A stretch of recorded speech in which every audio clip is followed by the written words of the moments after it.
Good morning, members of the media, and thank you for joining us here this morning.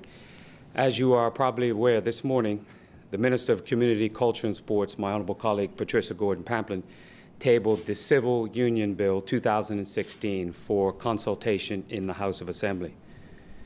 The aim of tabling this draft legislation is so that we can have the widest possible discussion and consultation on this matter, not just with our parliamentary colleagues on both sides of the aisle, but with the broader public.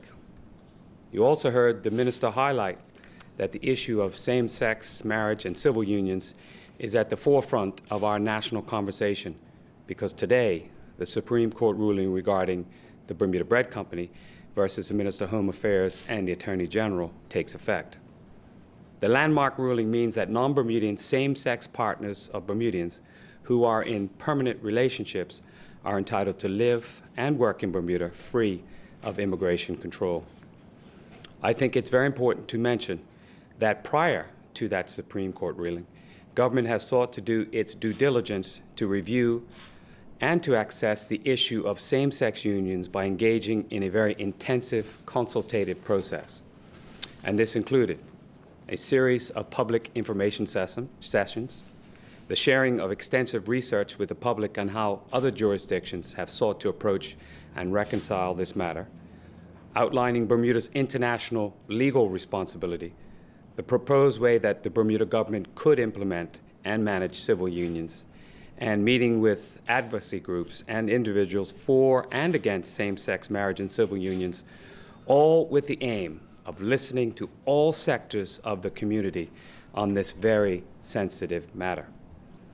And my colleagues and I have been tremendously appreciative with all the feedback that we have received. That said, as directed by the Supreme Court ruling, the government is required to recognize same-sex couples in a permanent relationship. This government believes in upholding fundamental and basic human rights. As such, government has an obligation to bring the matter of same-sex unions to a resolution. And in order to get the widest possible reach of views from the people, it is the intention of the government to table a referendum bill on the matter later in this legislative session. What has been made evidently clear through this entire process is that there are varying views on the issue of same-sex marriage and civil unions in Parliament and indeed throughout our community. Recognizing that this is a very complex and difficult issue for many in the community, we are committed to extending the consultative process so that the people of this country can express their opinions on same-sex marriage and civil unions via a referendum. As a final and very important point, this government is of the view that marriage is a union between a man and a woman, which is why we have tabled in the House the Matrimonial Causes Amendment Act 2016, which will strengthen that act. And as I close, I recognize that there is an incredible passion and emotion about same-sex unions. I want to personally take this opportunity to say thank you. Thank you to everyone in allowing us to do the considerable soul-searching and reflection regarding this issue. I want to thank each and every person who has called, written, or stopped me and my colleagues on the street to share your views on this matter. Thank you for sharing your stories, your views, and your heartfelt experiences. As a government, we have tried to approach this issue with sincerity, compassion, empathy, and sensitivity.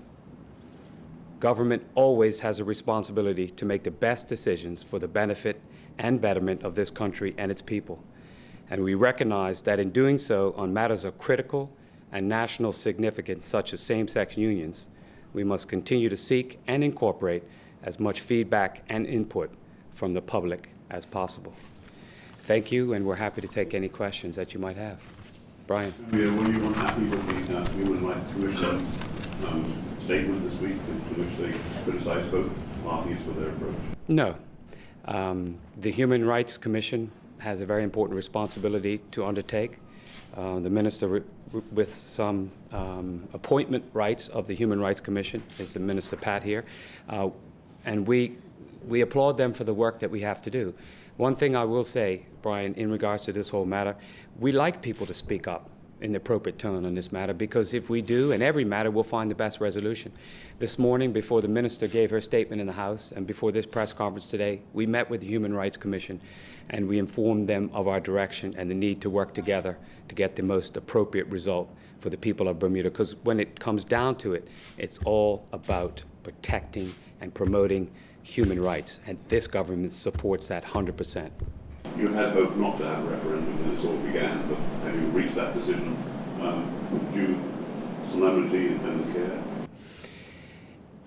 We reached that position because it was appropriate to continue to allow some more understanding and consult on this issue, and to allow people to express themselves in an appropriate way so we can make the appropriate decisions going forward. You know, the referendum will gauge the views of the people of this country, but at the end of the day, if we do nothing on this matter, the courts will decide. And I think everyone in Bermuda would appreciate the opportunity for their input and then their members of parliament to decide. The courts are an appropriate way for people to take any grievances they might have. We think the people of Bermuda can be mature enough about these rights issues and have a referendum, and then come forward and support the best approach to dealing with this. And we believe it's the civil union bill which we've tabled for people to review through this process. Any idea what the question of the referendum would be? We're still working through that. I will, as I mentioned in my statement here today, that we will table that by the end of the session and have it debated, and it will all be fleshed out. Will this referendum happen? I said it here today, and I fully intend it to happen unless God takes me and people change their wishes going forward, but I don't think that's going to happen. This legislative session, we will table that bill, and once it's tabled and passed by the House and the Senate, then the date will be set. Sarah. Good morning. Was set, as you mentioned, Supreme Court with Bermuda Bread. Do you think it's possible that another precedent could be set in the courts before this referendum takes place with regards to same-sex marriage? It's always a distinct possibility.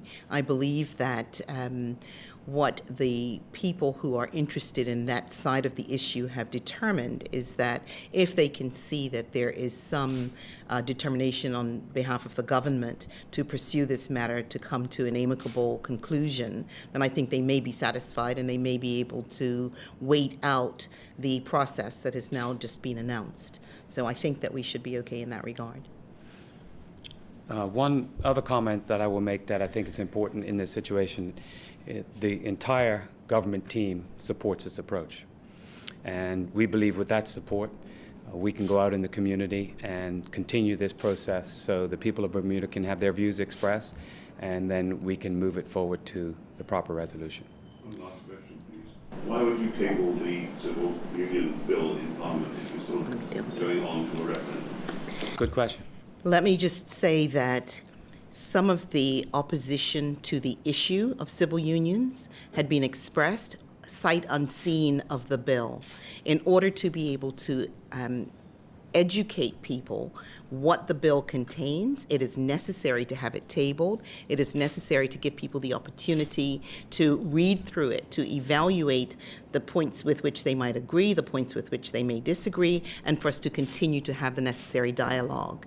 That is part of the process. I don't believe that it would be appropriate to just table a referendum and then go off still with people not knowing what the details are of a civil union bill. So I think it was important to table it for as wide a consultation as possible.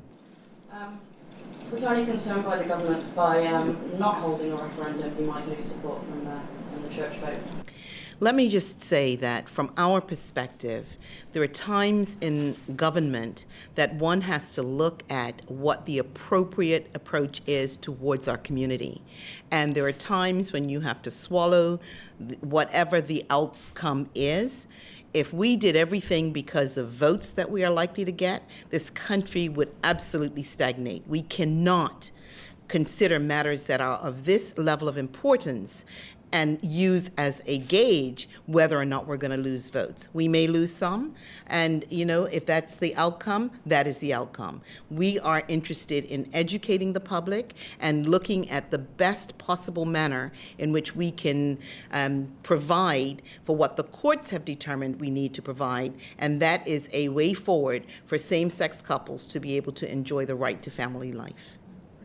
So there's no real issue here, you're not going to do one or the other. It's finding out what the public wants, what the people want. And the civil union might be the answer to no same-sex marriage, but legislating civil unions. Correct. So that's still an option. Yes. Basically, if you want to break it down, there's two options here. Because the community seems to be still trying to get to a grasp on the best approach, is that we do nothing, allow the courts to rule. The second option is to put this bill there for all the people to see, have a referendum to gauge views, and an interim between the bill being passed and the referendum date be set, that we can have a process where people understand what the bill means so they can make an informed decision on that day. We're always bounded by the courts, but legislation will ensure that you don't have to deal with it in courts. Okay. Thank you, members of the media. Have a great week.